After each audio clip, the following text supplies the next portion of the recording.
खाना खाने के तुरंत बाद अगर आपको राइट साइड पेट में बहुत तेज़ दर्द हो तो ध्यान दीजिए, ये आपके पित्त की थैली में पथरी की संकेत भी हो सकते हैं, जिसे गॉल ब्लैडर स्टोन कहते हैं। तो आज हम इस वीडियो में गॉल ब्लैडर स्टोन के बारे में जानेंगे, इसको कैसे डायग्नोस किया जाता है, कब इसमें सर्जरी की ज़रूरत होती है, कैसे इसमें सिम्टम्स दिखाई देते हैं, इसमें हम क्या होम्योपैथिक मेडिसिन दे सकते हैं। तो आप इस वीडियो में एंड तक ज़रूर बने रहिए।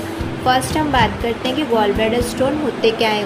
गॉल ब्लैडर स्टोन के बारे में जानने से पहले हमें गॉल ब्लैडर के बारे में जानना ज़रूरी है। तो जो गॉल ब्लैडर है इसे हम पित्त की थैली बोलते हैं। तो ये एक छोटा ऑर्गन होता है जिसमें जो बाइल होता है, यानी जो पित्त होता है वो स्टोर रहता है, साथ ही आपके पाचन में भी मदद करता है। इसमें जो पित्त है या जो बाइल है वो उसका कुछ पार्ट क्रिस्टलाइज होके, मतलब कि कड़क होके एक स्टोन का फॉर्मेशन करता है, जिसे हम गॉल ब्लैडर स्टोन कहते हैं। इसके बाद हम बात करते हैं अगर गॉल ब्लैडर स्टोन होता है तो उसमें कैसे सिम्टम्स दिखाई देते हैं। अगर आपको गॉल ब्लैडर स्टोन हुआ है तो उसमें आपको सिम्टम्स दिखाई देंगे। आपको दाईं तरफ, आपके पेट में दाईं तरफ आपको बहुत तेज़ दर्द होगा खाना खाने के तुरंत बाद। उसके बाद आपको जी घबराना, मिथली आना ऐसे, और जो आपका दर्द शुरू हुआ है, जो आपका स्टमक से जो पेन शुरू हुआ है वो आपके जो राइट साइड का जो शोल्डर है बैक में वहाँ तक जाएगा। उसके बाद आपको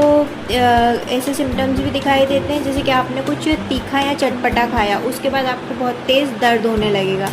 अब हम बात करते हैं कि जो गॉल ब्लैडर स्टोन होते हैं उन्हें कैसे डायग्नोस किया जा सकता है। तो जो गॉल ब्लैडर स्टोन होते हैं उनका डायग्नोस एब्डोमेन की यूएसजी करवा के किया जा सकता है। इसके बाद हम बात करते हैं कि जो गॉल ब्लैडर स्टोन होते हैं उन्हें कैसे मैनेज किया जाता है। तो आप अगर आपका जो वेट है वो मैनेज रखेंगे, मतलब कि आपने, ये बात बहुत नॉर्मल है कि जो गॉल ब्लैडर स्टोन होते हैं वो फीमेल्स में बहुत ज़्यादा देखने को मिलते हैं। किसकी वजह से? उनमें बहुत ज़्यादा ओबेसिटी, कोलेस्ट्रॉल और उनका जो लाइफस्टाइल है वो मैनेज नहीं होता। अगर आप लाइफस्टाइल मैनेज करेंगे तो गॉल ब्लैडर स्टोन भी मैनेज हो जाएगा, क्योंकि कुछ केसों में क्या होता है कि गॉल ब्लैडर स्टोन के सिम्टम्स नहीं दिखाई देते हैं। अगर वो सिम्टम्स दिखाई नहीं देते तो आप अपनी लाइफस्टाइल चेंज करिए या फिर कुछ मेडिकेशन लेके उसे मैनेज कर सकते हैं। अब मगर अगर आपको गॉल ब्लैडर स्टोन में बहुत ज़्यादा पेन है और आपको डेली पेन किलर्स लेनी पड़ रही है, मतलब कि आपको बहुत ज़्यादा पेन किलर्स लेनी पड़ रही है, फिर भी आपका जो दर्द है वो कम नहीं हो रहा है,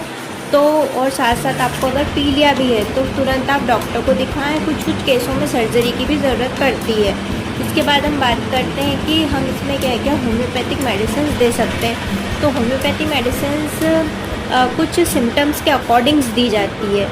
तो अगर आपको बहुत ज़्यादा गैस है, मतलब कि आपको ब्लॉटिंग है, गैस है, उसके साथ आपको दर्द है, तो वहाँ पर हम लाइकोपोडियम देते हैं, चिलिडोनियम। अगर आपको एब्डोमेन में दर्द है और कहाँ पर, खासतौर पर दाईं तरफ दर्द है और वही दर्द आपको शोल्डर तक जा रहा है, तो वहाँ पर हम चिलिडोनियम देते हैं। इसके बाद अगली मेडिसिन है हमारी नक्स वोमिका। अगर आपको कुछ स्पाइसी फूड खाया उसके बाद आपको बहुत तेज़ दर्द हुआ तो वहाँ पर हम नक्स वोमिका देते हैं। फिर बर्बेरिस वल्गैरिस, अगर आपका जो पेन है वो शिफ्टिंग है, मतलब कभी इधर हो रहा है कभी उधर हो रहा है, कैसा दर्द है, चुभन जैसा दर्द है, तो हम वहाँ पर बर्बेरिस वल्गैरिस देते हैं।